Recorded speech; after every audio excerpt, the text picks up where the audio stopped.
Welcome to Get Organized at Work.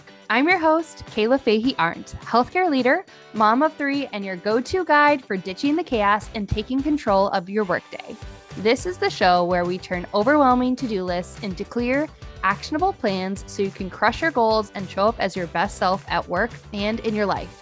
Whether you're here for strategies to stay ahead or systems to simplify your workday, you're in the right place. Let's get organized, have some fun, and make this year your best year in your career yet. Let's dive in.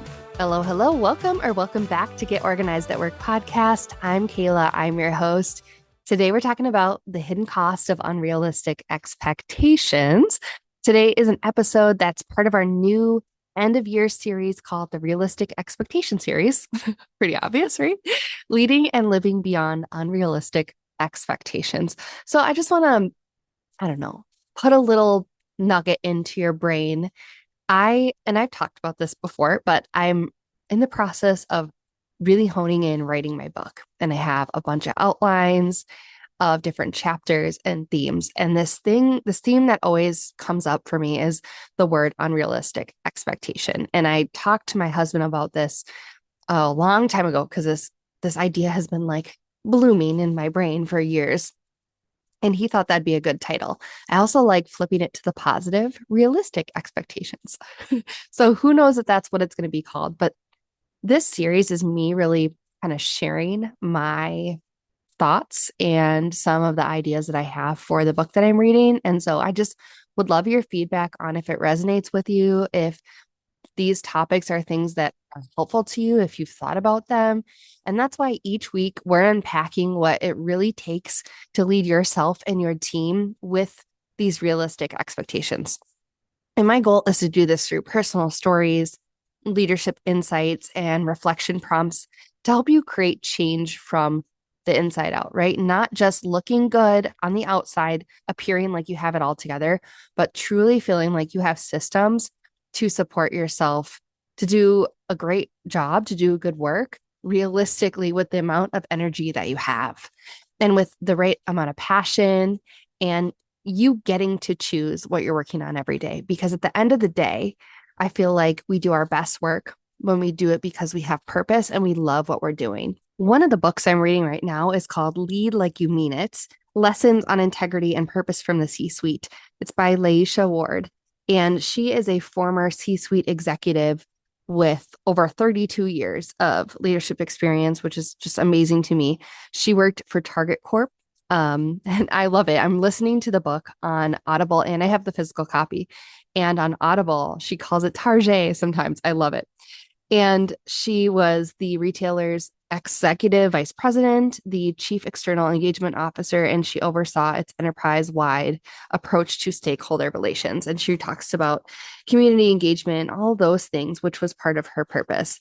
And one of the lines or the things she writes in her introduction is this quote, "Building a life and career rich with purpose and relationships, one that sustains you and others, is not simple. It takes discipline, fortitude, and vulnerability."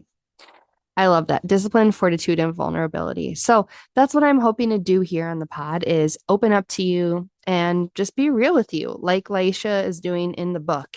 I'm not done with it. I'm just so excited to be reading it a few chapters in. And so far, I'd highly recommend it to you. So I thought it was a good transition into this week's episode. Before we dive in, I imagine there's some of you that are realizing that you missed enrolling into the Organized Leader Sprint last week, which is the live cohort that I am hosting. It's a 4-week cohort where we go through various topics to help you get your systems up and running to be organized. And I'm just pumped about it. However, I know that not everybody has the time or the energy to show up for me to live coach them or even watch the replay.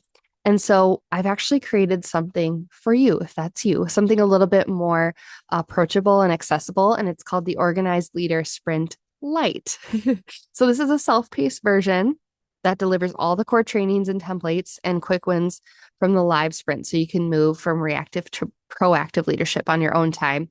Of course, you don't get live trainings from me. It's not going to be that.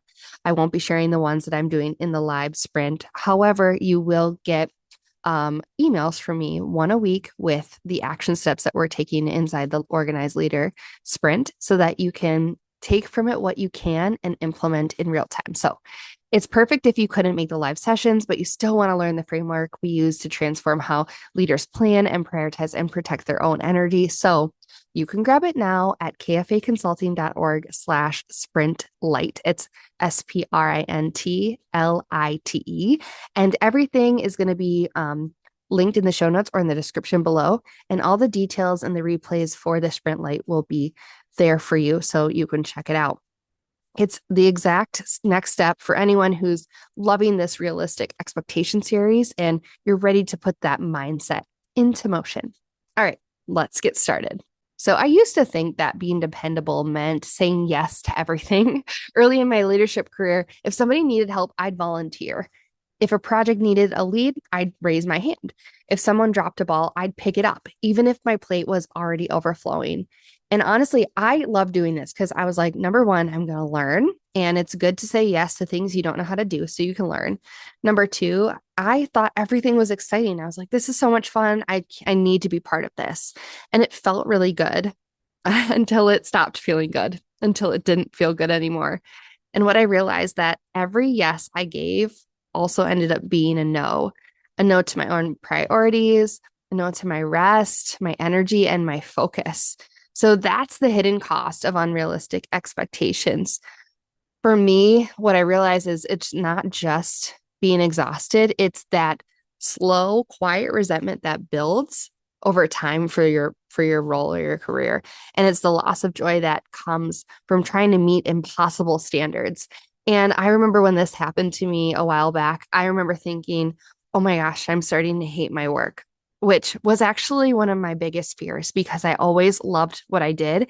And there was a reason why I went into healthcare, right? I loved helping people. I loved the idea of being a science nerd. I loved using my brain and using my hands at the same time when I worked in the laboratory.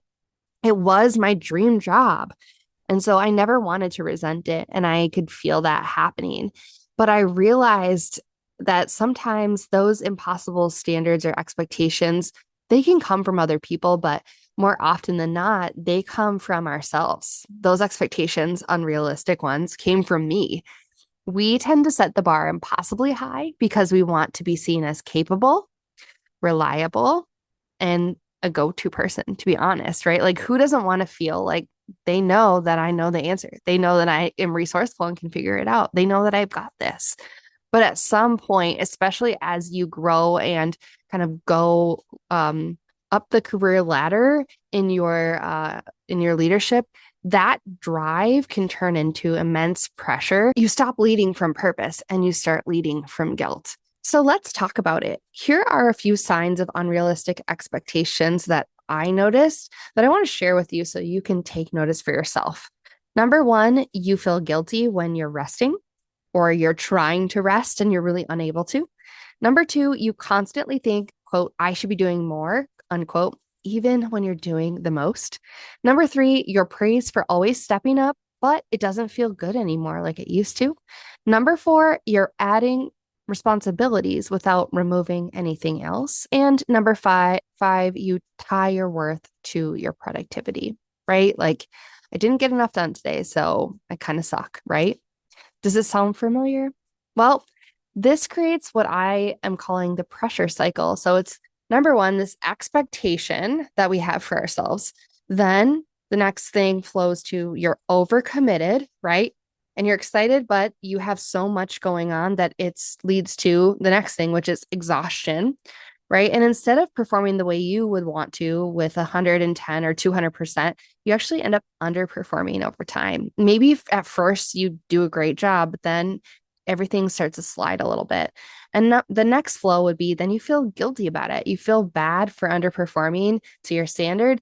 And then guess what do? You take a beat and then you recommit harder. You're like, never mind, I'm going to level up. I got this. And we repeat this cycle: expectation, overcommitting, being exhausted, underperforming, feeling guilty, and recommitting harder. And breaking that loop starts with some self-awareness. So if you haven't downloaded it, something that would really help with this is doing some reflection. And I have the Realistic Leadership Reflection Journal. It's free inside my Get Organized at Work community app. I shared it last week. And actually, today's reflection fits perfectly with the question that's inside that reflection journal, which is, what's one quote, should, unquote, I should release this week? Right? What are the shoulds I keep saying to myself? I should be doing this. I should be doing that. I should be doing this. What's one should I can release this week? So there are 10 short prompts inside that leadership reflection journal. It's free, and they're there to help you identify where unrealistic expectations might be holding you back and what it looks like to lead yourself more realistically. So you can grab that in the link in the show notes or in the description below. It's inside my Get Organized at Work podcast community. It's the first item inside the free resource library section inside the app. Okay, so now we've identified some of the red flags, I guess, or the signs of unrealistic expectations that we might have. So, how do we actually start letting go of unrealistic expectations? It's tough, right? Like, we hold ourselves to the highest standard because we know what we're capable of. But guess what? You can half-ass some things. Sorry if that caught you off guard, but you can. And you can also say, no, this thing, I'm going to hold myself to a higher standard, but you can't do it all the time.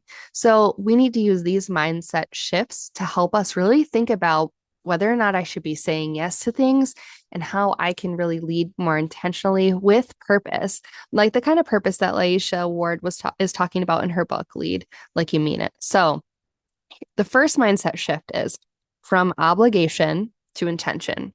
So the idea would be, instead of feeling like you have to say yes, think about the intention behind the result or the thing you're doing. So before you say yes, ask the question, is this aligned with my priorities, or am I just trying to prove something?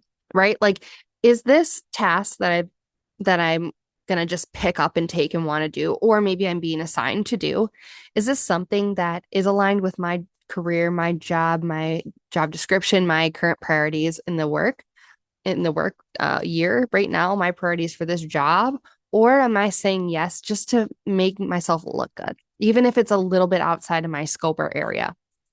If it's just to prove something, maybe you don't volunteer. Maybe you don't raise your hand. Maybe you leave space for something else instead of saying yes.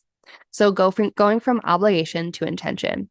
Number two, going from perfection to clarity.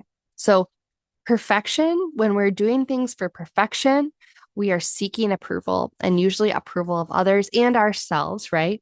But clarity seeks impact. So you're actually, when you're doing this mindset shift, you're actually asking the question, what outcome truly matters? What type of impact am I here to make? So doing something perfectly isn't going to really drive the needle. It's not going to make your impact better than if you're doing it a little bit imperfectly and you're getting there faster because you've tried more, you failed quicker. So what's the actual impact? Shooting for that rather than doing it perfect the first time. We're really going for learning, and we're going for obtaining the impact that we're thinking of, the vision that our boss is looking for, the vision that we have for what we're trying to do, rather than doing it perfectly. Oftentimes in our work as leaders and professionals, we're not really given the in-between bits. We know, like, okay, this is where we're starting from. This is the ideal future state where we need to go. But a lot of times we're given the freedom to figure out the how. And for some people, that middle part, if it's not defined for us, it's really hard to take action, especially if you don't want to mess up. So you're holding yourself to an invisible standard because that how's not defined. You don't want to make a mistake.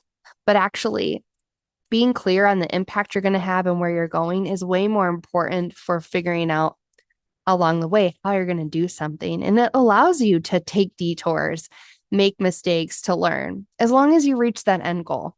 All right. So going from perfection to clarity. And number three, from control to trust.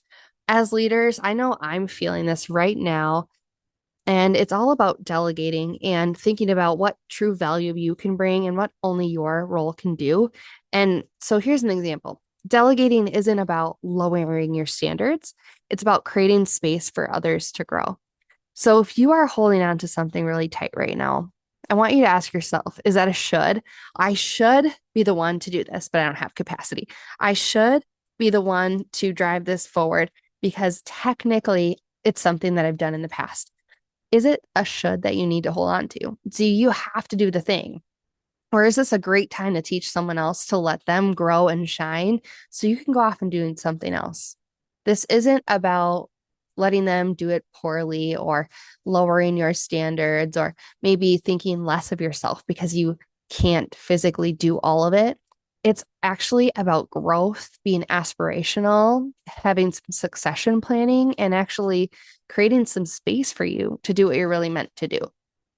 So going from control to trusting others, trusting yourself that you know your limits and when to take the next right step. So these 3 shifts are really small, right? From obligation to intention, from perfection to clarity, from control to trust. They sound small, but they completely reframe how you lead. And they help you build realistic boundaries and energy that lasts.